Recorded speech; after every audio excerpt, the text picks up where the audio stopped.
এখানে একটা dead body পাওয়া গেছে সম্ভবত 24 তারিখে, এবং আমাদের খালা গ্রামে একটা মেয়ে নিখোঁজ হয়েছে, সেটা আপনাদের জানা আছে।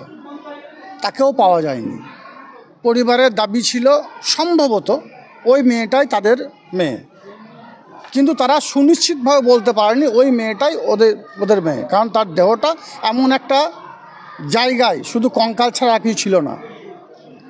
স্বভাবতই তখনই ওই পরিবারটার পাশে আমরা গিয়েছিলাম। মিসিং ডায়েরিতে শুরু করে সব সময়ের জন্য ওই পরিবারটার পাশে আমরা আছি।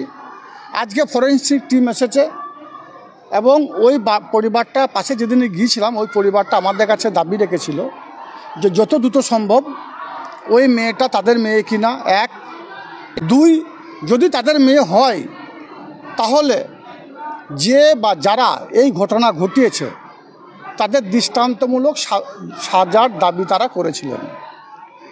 তো সেই প্রক্রিয়া এগুচ্ছে বীরভূম জেলা পুলিশ প্রশাসন। আমি আগেই বলেছি বীরভূম জেলা পুলিশ অতি সক্রিয় আছে। তারা সততার সঙ্গে বিষয়টি পর্যবেক্ষণ করছে। তো এই জন্য ফরেন্সিক টিম আসার প্রয়োজন ছিল। ফরেন্সিক টিম এসেছে এবং ব্লাড কালেকশনের জন্য আমার কাছে যেটুকু খবর আছে কোর্টে আবেদন করতে হয়, কোর্টে আবেদন করেছে।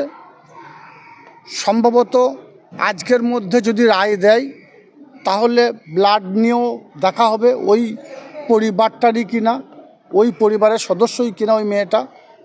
যদি হয় বা যারা এই ঘটনা ঘটিয়েছে বা কিভাবে মৃত্যু হয়েছে, যেহেতু পুলিশ তদন্ত করছে সেহেতু এ বিষয়ে কোনো মন্তব্য আমি করব না বা করা সমীচীন বলে মনে করি না।